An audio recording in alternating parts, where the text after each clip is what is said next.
Hey there, Editing Nick here at the corner of a busy airport. On Friday, July 31st, we hosted Dr. GInie for a Q&A about her book, Pedagogies of Collapse, A Hopeful Education for the End of the World as We Know It. This was the conclusion of our Pedagogies of Collapse book club, where we met bi-weekly to discuss the book and its implications for education. I wanted to give you a heads up that this conversation gets heavy pretty quickly, includes explicit language, and remind you that HRP is a nonpartisan 501c3, and the views expressed by our guests are their own and do not constitute an endorsement. And if that doesn't pique your interest, I don't know what will. Enjoy the episode.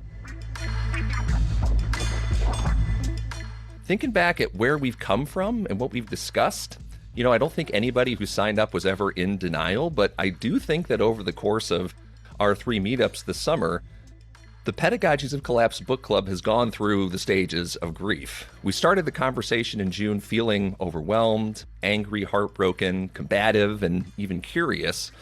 You all expressed the need for a new language for talking about the climate crisis with young folks so that there's room for hope, imagination, and joy.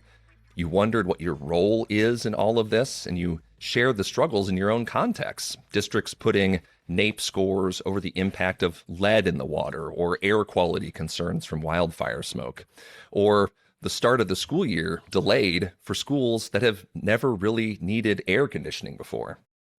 We felt deeply schools' relationship to collapse, not just as a casualty of collapse, but as reproducers of it. The lack of imagination around what schools can be is so frustrating. Why don't students know the plants and animals in their own neighborhoods? What does it teach us that the trash can just be dropped anywhere and someone unseen whisks it away? And we weighed the cost of being the person to act first. I'm not sure anyone in this room needs to be convinced, even if some of the talking points might help our colleagues move towards the cause.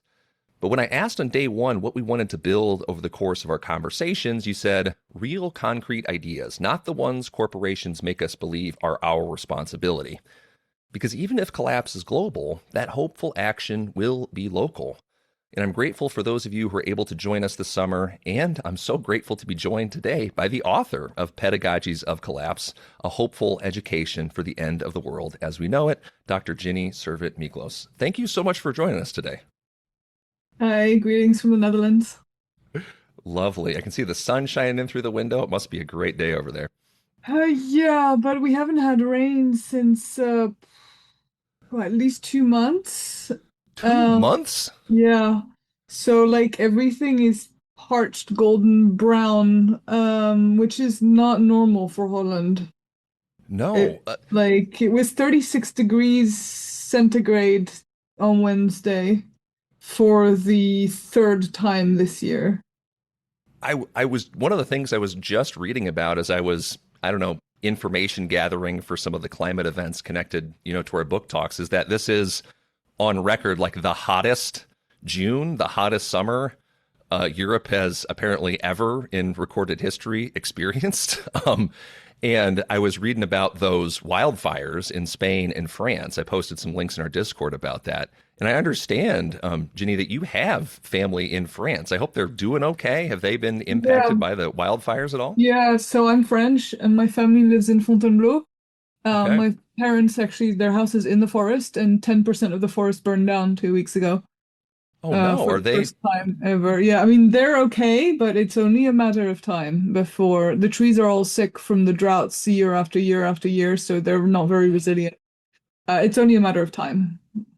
Oh my goodness. Yeah, well, I hope they're doing okay now and into the future. One of the things, I think moving into our conversation about the book was the context of you writing it. The summer of 2024, I recall, as being particularly vicious in Europe as well. And Pedagogies of Collapse was released, I think, in November later that year. Yeah, but I wrote it in 22 and 23 because it takes a while Okay. for you to get things published. But already 23 was unprecedented drought. And we're at the start of the El Nino. So next year is guaranteed to be warmer than this year. Guaranteed. Okay. It's almost 100% certain. Well, I I don't even know how to respond to, at this point, just like an acceptance. One of the things I did want to talk about and maybe help situate the conversation is like those changes since whatever you submitted the draft to the publisher there. Like, how has the book and its provocations been received? What directions has the book taken you since its publication? Yeah, oh gosh, I've been very, very, very busy since the book came out. Well, I guess globally, I had underestimated the speed at which geopolitical collapse could occur. So I didn't mention geopolitical collapse in the book, but I think I underestimated how virulently America would pour its energy into dismantling the very system they built after 1945. My prediction currently is that within 30 years there will be one large superpower left, China, which is going to be the only country capable of having a large centralized government. It's already, I mean, I've been through my work in Africa, I've seen this for myself. They are building like giant octopus tentacles all the way to the key resources they need to power their future. So lithium mines, all the rare earths and minerals and all the resources they need there. And they're doing it through these kinds of shake hands with the devil deals with African elites. You know, they're building just enough roads and just enough internet and just enough airports for the local population to be okay with it, but it comes with terms and conditions, and like the Zambians are never going to be able to repay some of those loans. It's just, yeah. But China will be the last country standing in terms of like superpowers, and the rest, I mean, the book I'm working on now, which I have to finish writing before the end of the year, is called The Left We Need: Sex, Drugs, Rock and Roll, and Climate Justice for All. So that's my new book. And I've been like really looking at two things that I hadn't looked at in Pedagogies of Collapse. One is the AI, and I've got like a whole section called "Will AI Kill Us All?" And my answer is yes, but not for the reasons you think. It's not going to be a Okay. Terminator thing. And inequality is the second one that I hadn't looked at enough as a vector of collapse. Okay. Really an emphasis on those geopolitical factors at play. Can I ask, what is your take on the way that AI will kill us? I just want to get a sneak peek of so I can Yeah, see it coming, you so know? there's two main reasons AI will kill us. The first is that I had this conversation with my friend Zach Stein, and we were like talking back and forth, and I was like, Zach, like I think if it comes to feeding people or feeding the robots, they'll definitely starve the people and feed the robots. And he was like, yeah, totally. Like, totally. They're totally going to starve people. And if it comes to choosing between cooling people or cooling the robots, they're totally going to cool the robots and let the people die, in these mass heat death events. And so it's one going to be a resource problem because I mean, people have this, like, as I wrote in the book, like phallic techno magic, this like techno magic thinking, but AI is silicon-based stuff and chips and lots of water and electricity galore and all things that are very, very material. Um, and I mean, here in Europe, I don't know how it is in the US, but here in Europe, the grid is already completely buggered. Like, you cannot add any more, plug anything more into the grid. It's not a question of generating more electricity. It's literally there's not enough cables to carry it around. And so people are massively actually buying like solar batteries. My solar battery is arriving in like a couple of weeks because like the grid cannot handle the amount of electricity that's going through it. And so these like data centers are literally building up, firing up coal power plants, gas power plants. But the thing is, so that's like the resource side of things is going to create more droughts. It's going to create more demand for electricity at a time where we desperately need to electrify everything. It's going to it has all these like bottlenecks built in. And China is sitting pretty on, I literally read through the entire International Energy Agency report on AI, and China is sitting on like 80% of the materials that you need to build AI. They have a monopoly on that. So what I foresee is that in the future, China will be the only state standing, and then you're gonna have like these. The American billionaires' plan is to secede from the US and to create these like Prospera type corporate city Randian fever dream. Um, and they will be vassal states to China because they don't have any of their own materials or things to build the AI with. So they're going to be like vassal states to China. So like China will invade Taiwan. That will happen. They're just waiting for the US to like disappear, which the US will do. I mean, I don't even know if the US will make it to the end of the second Trump presidency. But like China's got time. They don't have elections coming up, so they've got time. They can like afford to wait out the US collapsing on its own, just like the US waited out the Soviet Union collapsing on its own. And these like Zuckerberg and Musk and Sam Altman and Peter Thiel, their planet is to have like their own. They're planning to basically not need people. So the problem with AI, of course, is if you replace all the workers with robots, who's going to buy the stuff that you're producing? So in terms of economics, it's like it doesn't make sense. So it's like a hyper concentration of wealth.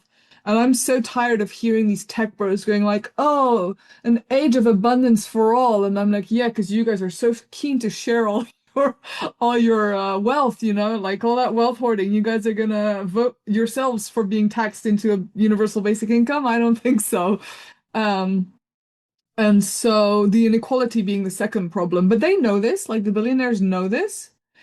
But basically, I wrote at the time that I finished the book, I think the richest person was still Jeff Bezos, and his fortune was about it was something like 150 billion or 200 billion or something like that. And now Elon Musk at 1 trillion, like we cannot even fathom how much money.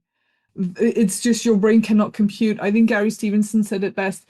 Or like 1 million seconds is a week and a half. 1 billion seconds is something like 2 years or something, or 3 years. And a trillion seconds is 33,000 years. So that gives you an idea of the order of magnitude. So basically, the billionaires will have everything. Everyone else will have nothing. The resources we need to survive, like food, water, land, etc., will be burnt to a crisp. China will have everything that's left. We'll be left to fight over the scraps while the billionaires build their fortress AI-powered and basically will only let in people. If you could read Octavia Butler if you want to see what that looks like, but it's like they'll let in their masseuse and their yoga Pilates teacher and whatever, but all the rest, their food production, they intend to fully automate that in like controlled conditions by gathering all the energy to themselves. They fully intend to leave us all to die.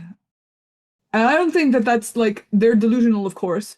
And I think the reason that they are able to abide such delusions is that they're high as fuck on drugs. I'm sorry, I'm like, but like, I think that ketamine is a big part of how we got here. That should be the real title of the book right there. I think ketamine is a big part of how we got here. Well, I gotta say, like that doesn't fill me with a lot of confidence. Just being that nobody in this room, as far as I'm aware, lives in China currently, which means that your prediction, is like of a dramatically degraded future. Both materially, politically, socially. For the rest of for the rest of us. I'm wondering, one of the questions I wanted to ask you in here is, and I think this is a great time to do it, is like, I think there's a core of people who sort of are on board with raising this alarm, right? And just being like, hey, here are the facts and the data, and if the trends proceed as they are, this is one of those potential futures, right? How do we balance, this was something we wrestled with in the book club, how do we balance truthfulness, right? Like just laying it out there, like Octavia Butler in, the Earthseed books. How do we take those trends, extrapolate them with the truthfulness, without, on the other hand, perpetuating some kind of doomerism? like where is the line here? Like, are we all screwed and we don't have a say? Or is it like, close our laptops and go sit in the corner and cry? Like, how do we navigate from here towards that potential future? Yeah, so that's always a very difficult one, and I don't want to pedal false hope. So you have to start from where things are at and meet people where they're at and go, what's still possible from here? Because, like, if you're just gonna ask, oh, yeah, we don't want to be too negative, so let's imagine a future that's actually not possible.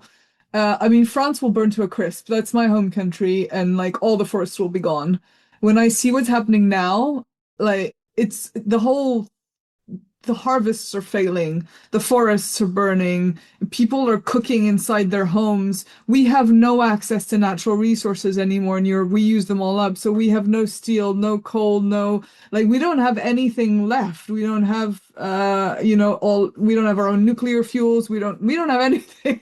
So the day that the powers that be choose to no longer let us import stuff, which will happen, Europe will be like, I honestly think that Spain, Italy, the southern part of France, Greece will all be Mad Max type deserts within 30, 40 years. How fast it's going. It's like, it seems unthinkable, but then did you foresee COVID? Did you think that would be possible, that we'd shut down the whole world?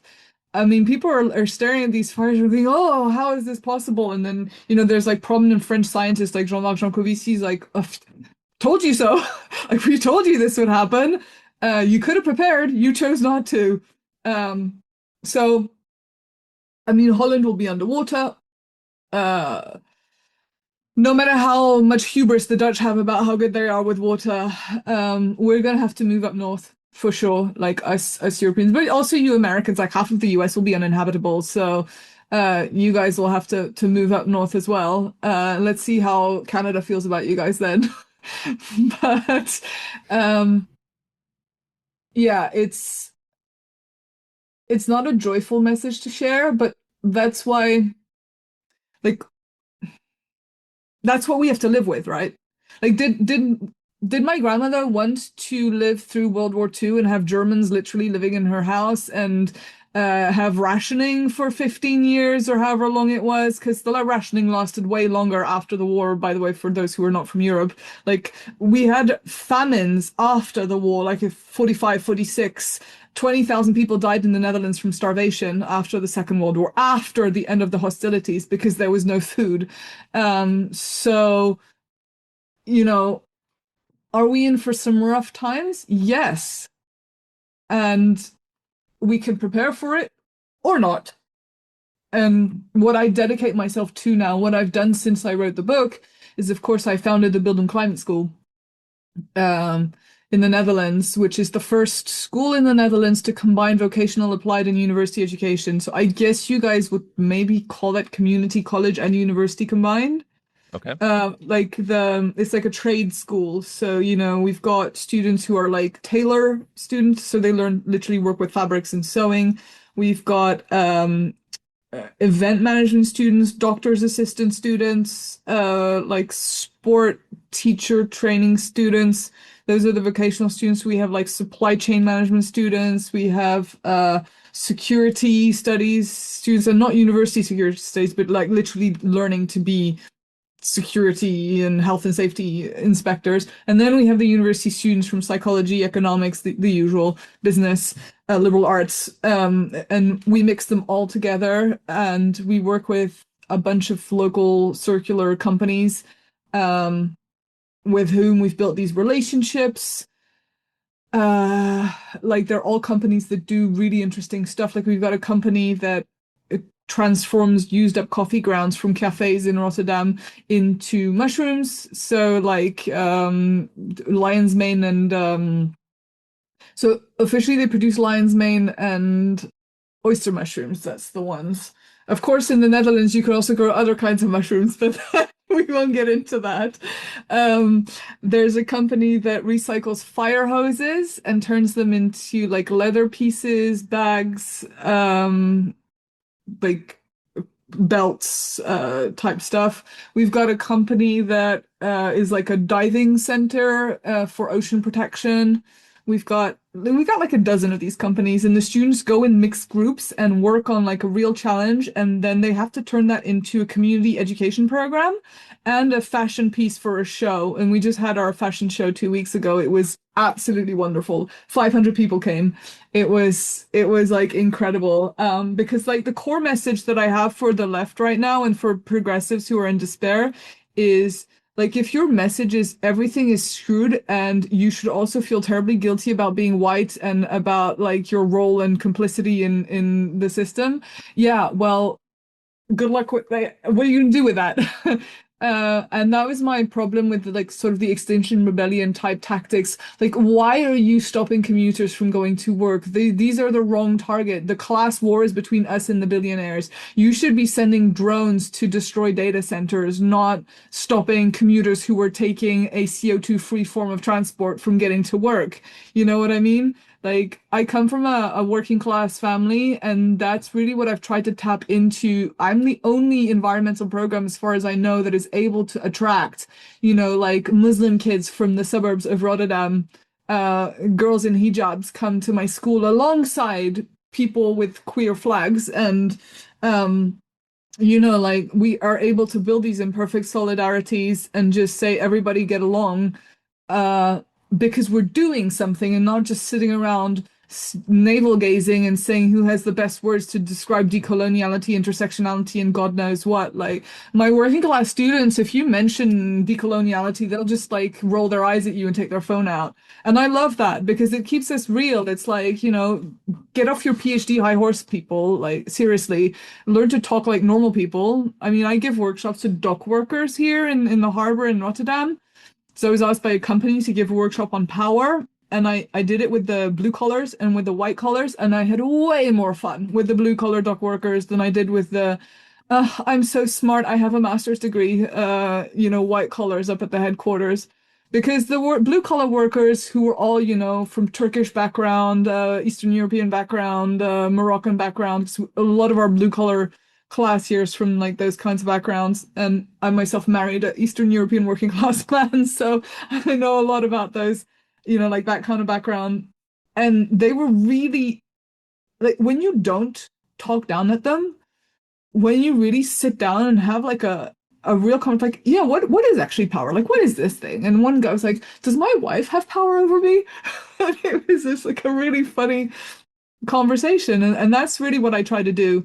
Um, to really not talk down at people, but really uh also with realness, just like with realness about my own struggles and me and this guy from this organization that we work with. So we're located in a community center in Feyenoord, which is the poorest district of the whole of Rotterdam. Rotterdam being the most socioeconomically unequal district, like city in the whole of the Netherlands. You've got the rich north and the poor south, basically, and it's literally divided by a river. And the climate school is in the south. And that's where it's heavily immigrant, sort of Moroccan Turkish neighborhoods. Really 20-year like life expectancy difference between the north and the south.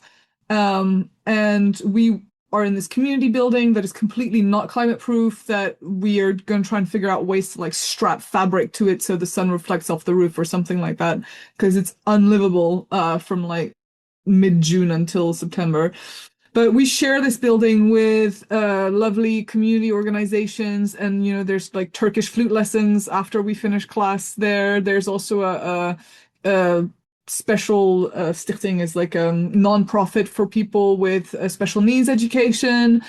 And they have a whole program for boys, especially for kids from the street in Rotterdam, to get them in to like learn a profession, to learn to do something, to not hang out and do drugs.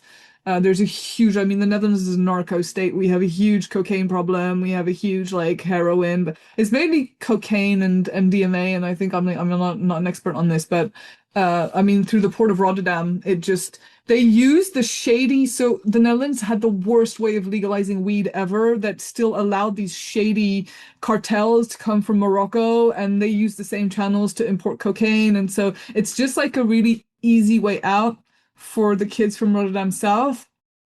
And just like me sitting down with the director of this organization, and he did time for dealing drugs and for like organizing cocaine traffic through Rotterdam. So he was out of jail, and he is now working to prevent youth from following in his footsteps. And he and I are just like having a drink, obviously not a beer because they're Muslim, but having a drink in the sunshine, just talking about our lives and talk about some of the things I've done in my life and some of the things I'm less proud of. And, I also had my own issues with drugs. And so just on a real human to human level. And then one of my companies like bailed on us. Like the guy was like, yeah, sorry, you guys are bad for business. I need to bail on you, and like dump my students in it. And then I just pick up the phone. I'm like, call this guy up. I'm like, hey, can you take my students? And he was just like, yes. And just kind of rescued our project because of these human relationships that we've been building. And for me, that's just so important that even if I fail, even if the school doesn't make any kind of difference, even if we, lose and Rotterdam's underwater, that at least throughout this whole time we've had a lot of fun. That was a long-winded way of answering, but You know what? It was such a good response, so thorough response. I kind of forgot the what even had provoked it. But it got me thinking. Like you're referring to those imperfect solidarities. That was a big thing that we had talked about in the course of our book club. But I think I kind of answered a question in my head that I wanted to ask you, which was like, how do we, given, if there's going to be this breaking point, right? This point of collapse, maybe it's kind of slow and then all at once, or maybe there is another just kind of global event like a COVID pandemic or something that impacts everybody everywhere. There's going to be groups, because they're already there, the nationalists, fascists, that are going to take advantage of this. Like we might call them eco-fascists, right? Who are going to use that collapse as a way to crack down on immigration even greater than they have before, or even just argue for some kind of eugenic depopulation, right? Climate disaster and all these things as a way, to weed out the survival of the fittest sort of mindset. But what I'm hearing you saying is that this is a way that maybe we can rescue, some people who might otherwise be in that eco-fascist coalition into, I don't know, a different group without, I don't know, sort of both ecocidal and suicidal societal ideas, but like that need for large, diverse, and interdisciplinary groups who are going to not necessarily be the savior of everyone, but like we're going to at least make this thing that we're in, whatever you want to call it, we're going to make this enjoyable and livable and survivable. Is that sort of what you're pointing to there? yeah, so I think that there's a very clear pipeline from the despair of working classes that having been abandoned by the left to Donald Trump and to fascism. And like Right. fascism has always fed into working class despair, always. Um, there's just so in preparing my book, I spent a lot of time reading on the history of the left and looked at how the left completely abandoned the working classes in the late 80s, 90s, Clinton, Tony Blair, Schroeder, Mitterrand, like all those people were professional politicians, career politicians, none of them hailing from the working class, who basically sold their parties to big business and to billionaire donors. And there was no rescuing the left from that afterwards. And that's when the left split into three. You had the economic left, the working class people who were completely abandoned, and they were hoovered up by these like simplistic narratives about why their living standards are falling and why their identity was pulled apart. Then you have the political left or parliamentary left, which became this, like professional class, not so different from the right wing political parties, actually. They're taking money from the same people. They're not moving the needle much one way or another. Don't expect anything from the parliamentary left, like as I said, don't expect anything from the Democrats, honestly. It's just flabbergasting to me to see how it's been like what a year and a half and it's still have almost 2 years. The midterms are coming up. It's like, what's your plan, guys? Oh, you don't have one. Okay, great. Of all of the things that I don't need to be reminded of, that's it. That's the thing in the immediate future that makes me most depressed, I guess. And it's like Keir Starmer won a landslide election in the UK and managed to fuck it up so thoroughly in under a year. It's like, dude, you had one job. Just Yeah. don't fuck it up. You managed to fuck it up. Like And how? yet, yeah, and yet, oh, well, that's wonderful. And Yeah, then there's the intellectual left, which is us, and we fucked it up. And until we admit that we became prissy little intellectuals who didn't care about communicating beyond the walls of the university, who thought it was cool to speak in tongues, and who got like a sadomasochistic enjoyment out of who's the most guilty and the most complicit, then, and I know because like I'm doing a lot of research into BDSM for my new book, so I see y'all, I recognize these patterns. This is BDSM stuff 101. I mean, I said it was in Pedagogies of Collapse, I said it was like religious cult type behavior, but I think it appeals to the need for sadomasochism. The more I do research on BDSM communities, the more I see that it's a fundamental human thing. But like we took this really far with the whole, all white people are complicit and everyone's a racist. Because if everyone's a racist, then it doesn't matter whether you're Donald Trump or whether you're a professor who used the wrong word. It's all the same, and then nothing makes sense anymore. And if everyone's a fascist, then you can't call out fascism anymore, and your words don't mean anything anymore.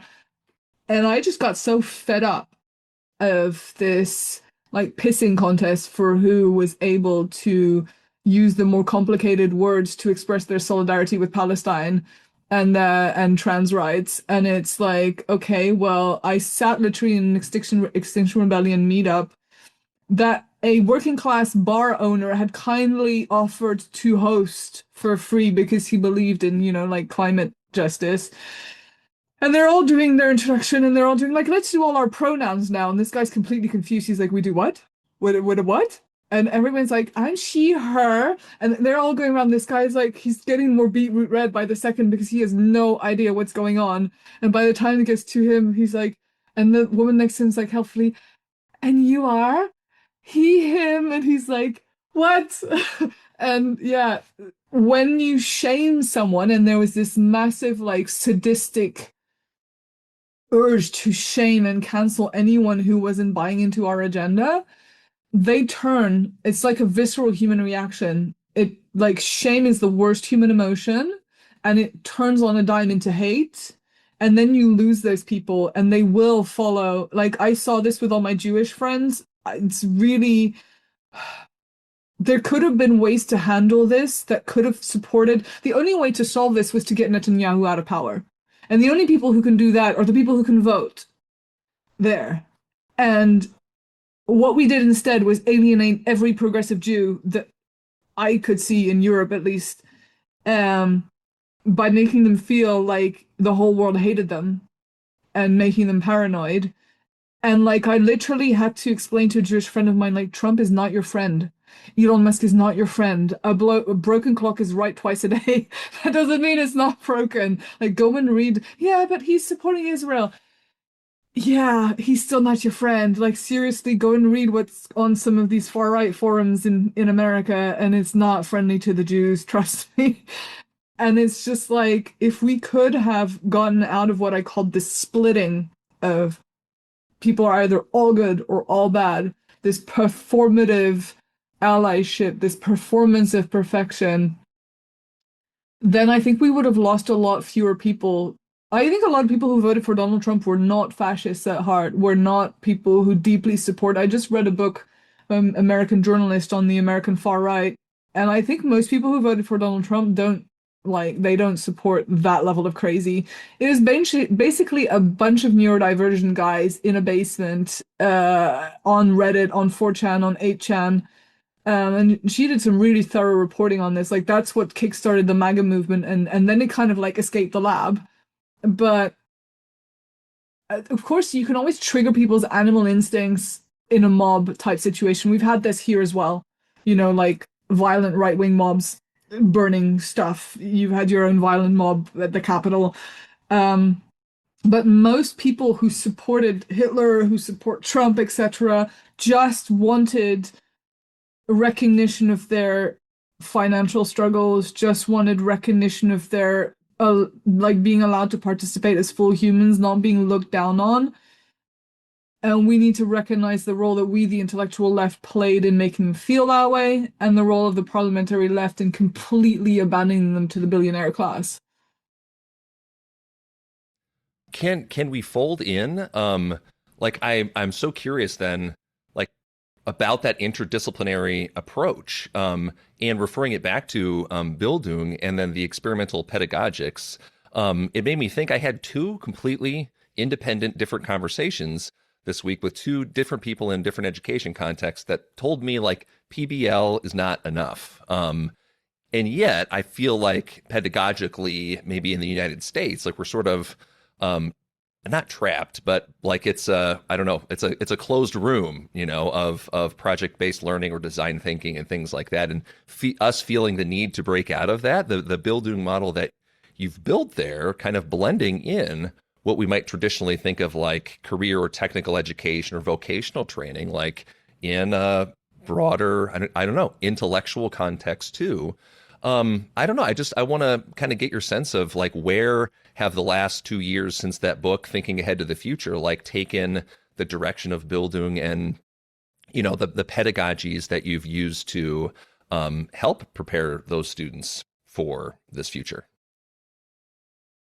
Yeah, so I've been kind of I did talk about Bildung and critical pedagogy and pedagogies of collapse. And I mean, I went to one of the last summer schools of Schumacher College in the UK, which is like this really famous eco college. I enjoyed it, but then I realized this is so elitist. Like when you talk about plant phenomenology, there's no way that I'm doing that with a working class student from Rotterdam South.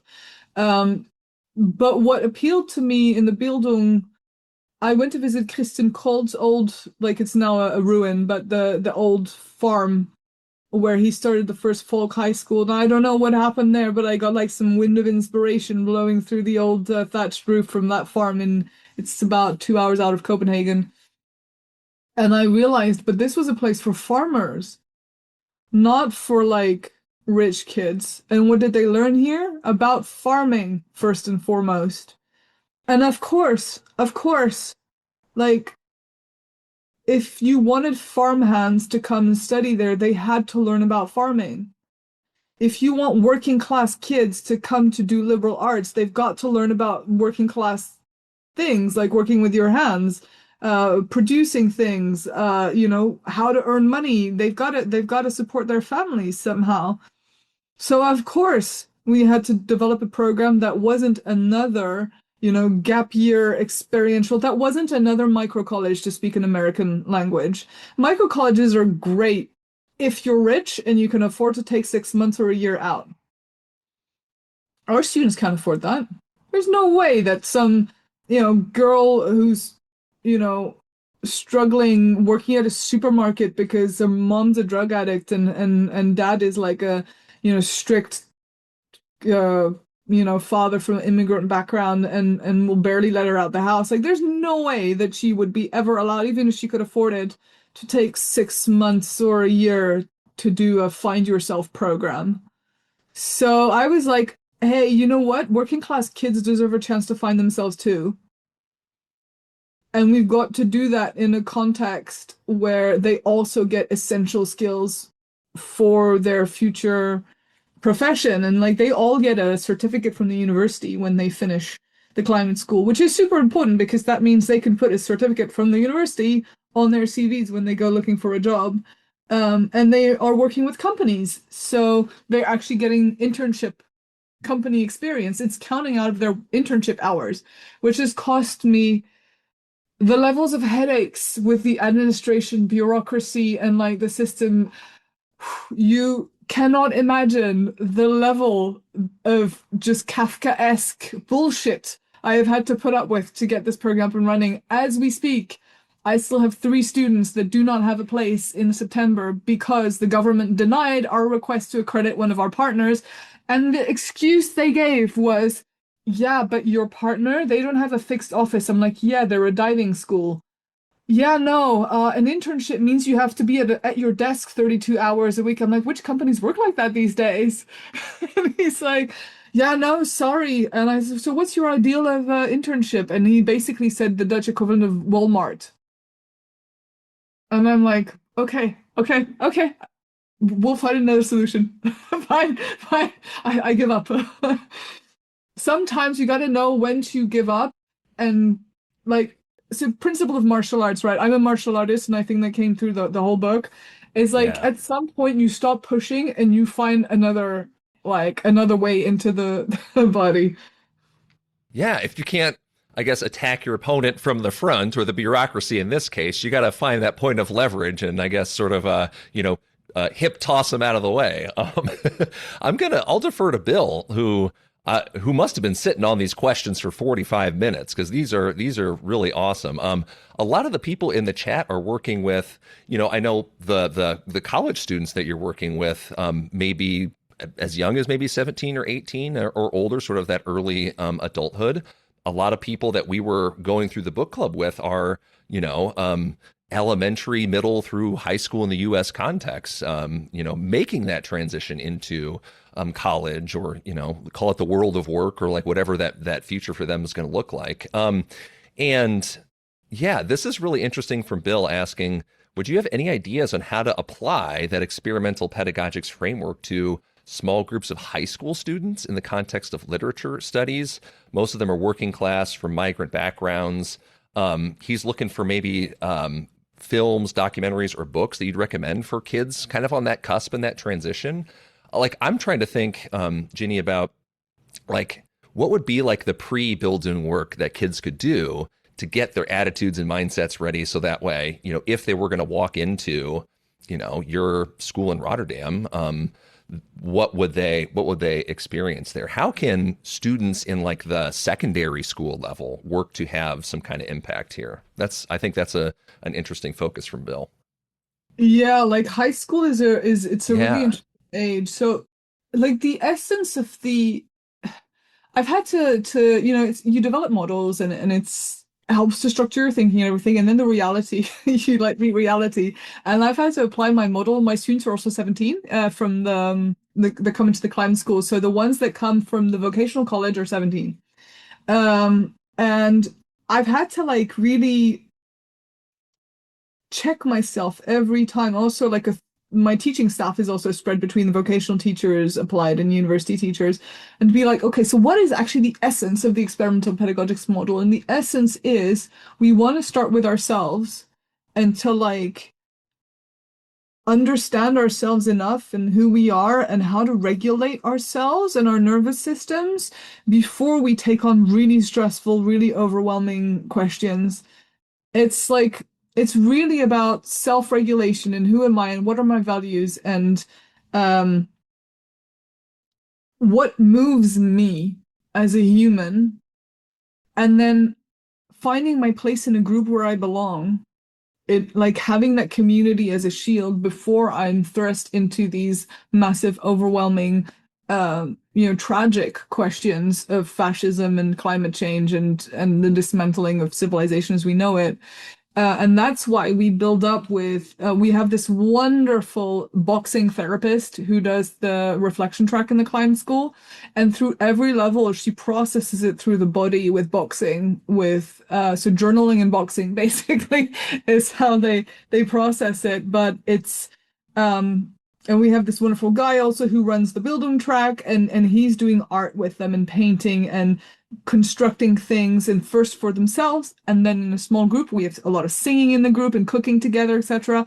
And then we go, it's towards the end of the climb school, we tackle the big issues, and then we have like one of our Kees Klomp, he's a quite famous collapse economist in the Netherlands, comes in and gives a talk. And we basically, the principle is don't overwhelm them with this is where we went wrong, right? Where we said, okay, so there's structural racism and there's transphobia and all these intersectional things, and you have to deal with all of that. And if you don't deal with all of it perfectly, you're a bad person. And instead, we're like, okay, where do your values come from? And we have to accept sometimes we don't like what we hear. I've got conservative Muslims in my class, and I've done a lot of work also with conservative Christian African communities. And this is like a real subject of sometimes productive, sometimes less productive tensions. I am very critical towards Christianity because I was subjected to it as a child and I didn't like what I saw or experienced as a queer person. It was not fun. But, you know, those are real productive tensions that we have to not ignore and say, you know, it's okay to be you.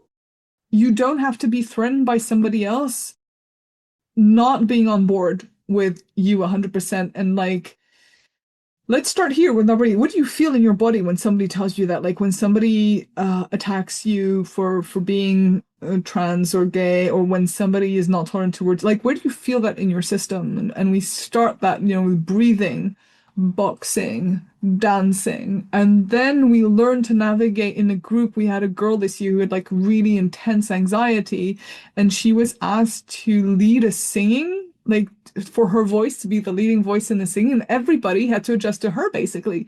So if she was too anxious to make more than a peep, then we all had to be just below a peep. And by the end, she was one of the models that walked on our catwalk. This girl who was so socially anxious that she couldn't be separated from her friend. Her friend was sick on that day, and she was walking the catwalk alone. And that, like, that's the essence of the experimental pedagogics model. And I think you can apply that really.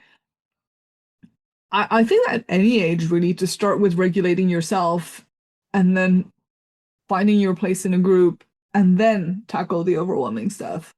Mm.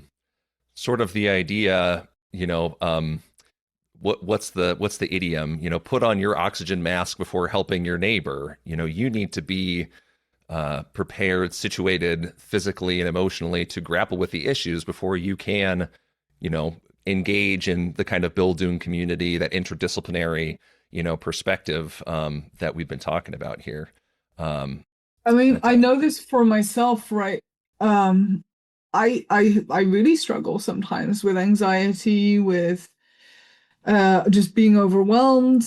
I have terrible ADHD, so I get really flustered by stuff. My attention, especially when I'm under stress, my attention can be all over the place. And I'm super, super honest with my students about that. I'll be like, sorry, I'm having an ADHD moment. Or like, I'll be like, I'm really anxious today. And just by being open and vulnerable, they're like, oh, so it's okay for me to also work through that. And then I'll be like, just give me a second. I need like a moment to ground myself and to role model that myself, through my own body. It's something I've had to learn also to regulate myself and also find I'm super open. And that's also, in my writing, but also in my new book and also in the school, I'm super open with students that I am trying to find ways to live with this stuff myself. And it's not like you figure it out and then, oh, all is well. No, when I see my country on fire, of course, I feel grief, I feel depression, I feel anxiety, I feel overwhelmed. And so I need a moment to like put myself back together. It's an ongoing process. And I keep telling that to students, you're not going to be out of this ever for the rest of your life. You're going to have to learn. And some pain just cannot be regulated away. Yeah, that at least is a clear takeaway in Pedagogies of Collapse, is like grappling with that is really the first step, towards being able to do it is, the grief that we might feel about the loss of a future, right, is going to be something that we're going to be experiencing as, each subsequent event in that chain sort of occurs.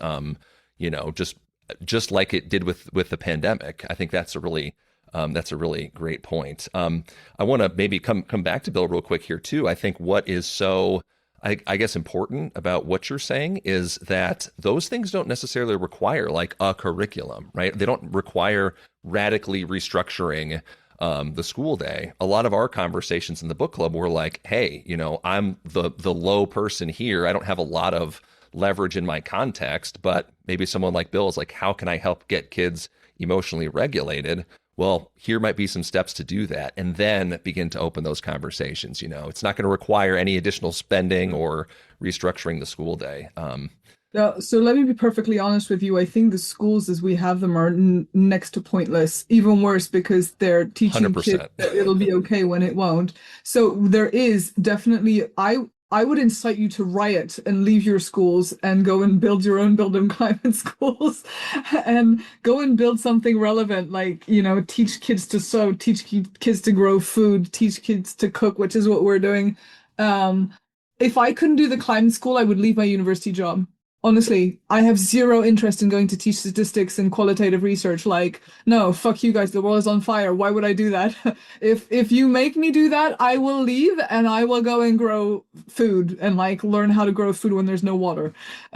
Because that's the end game, right? We're in the end game now, and if you're not like you will kill yourself as a teacher. Like speaking to all of you, you will kill yourself if you keep teaching something that is irrelevant for the future.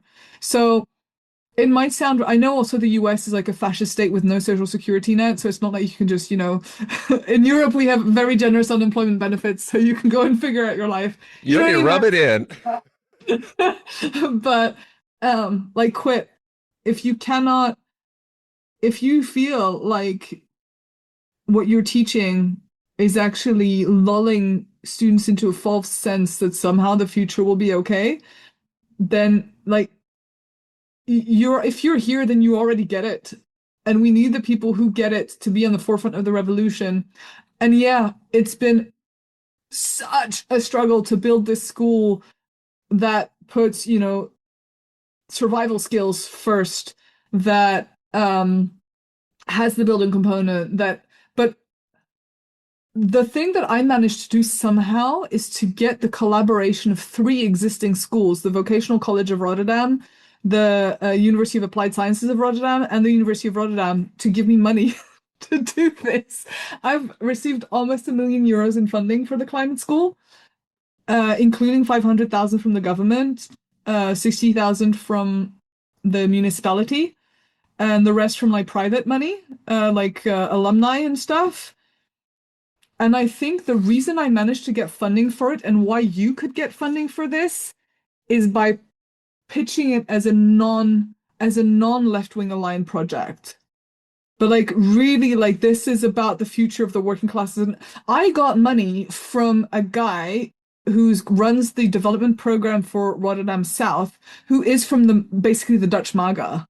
He's like from the PVV, which is the party of Geert Wilders, the blonde, our own blonde, yeah. So he's from that Yeah. party, and he gave me €60,000 to build a climate school because I had a conversation with him. Like, I talk to people, I will talk to anyone.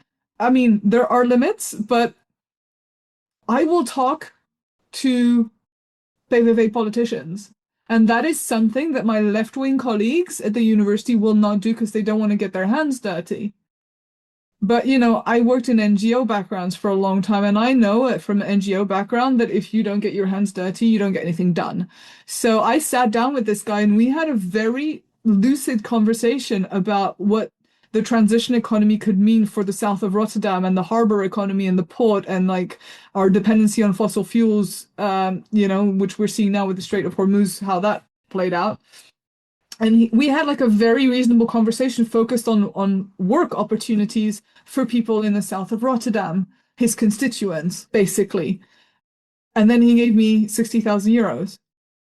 And that's like, you can do that. I promise you, you can.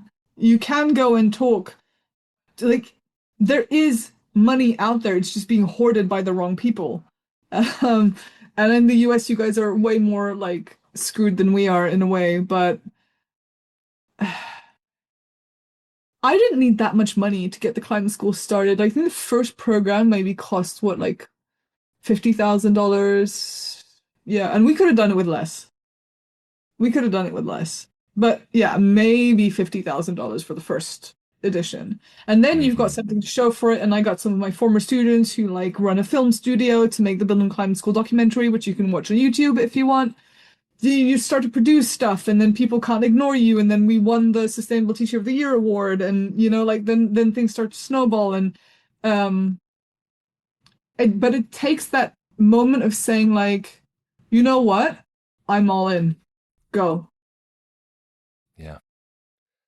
I think that is a wonderful place to wrap it up. I just want to say a huge thank you to the participants here. Thank you so much for Bill for getting us teed up for that question in the chat.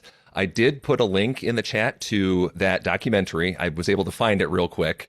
But if you just type in the Bildung Climate School into YouTube, you can find it. We'll be sure to share the chat out too in the Discord. But again, I want to just thank you all for spending the time with us here. I know I'd also talked last time about scheduling some kind of work session for us to just kind of process all of this together. I'll do that here in the next week and send some things back out so then we can begin to bring this back and process what that might look like in our context. And of course, a huge thank you, Dr. GInie Servet-Miklos, both for the book to prompt this discussion and this important work, the work that you obviously do on the ground for your students, globally for the communities that you work with, and for joining us today. Great. It's been my pleasure. Thank you. And like, I know it's hard, but you got to keep up a realistic hope that it's still worth the fight. Good luck to you guys in America, especially. I appreciate that. Thanks, GInie. Thank you all so much. Have a good rest of your day. Have a good evening, Dr. Servet-Miklos. And thank you. Yeah, have a good weekend, everybody. Bye. Take care.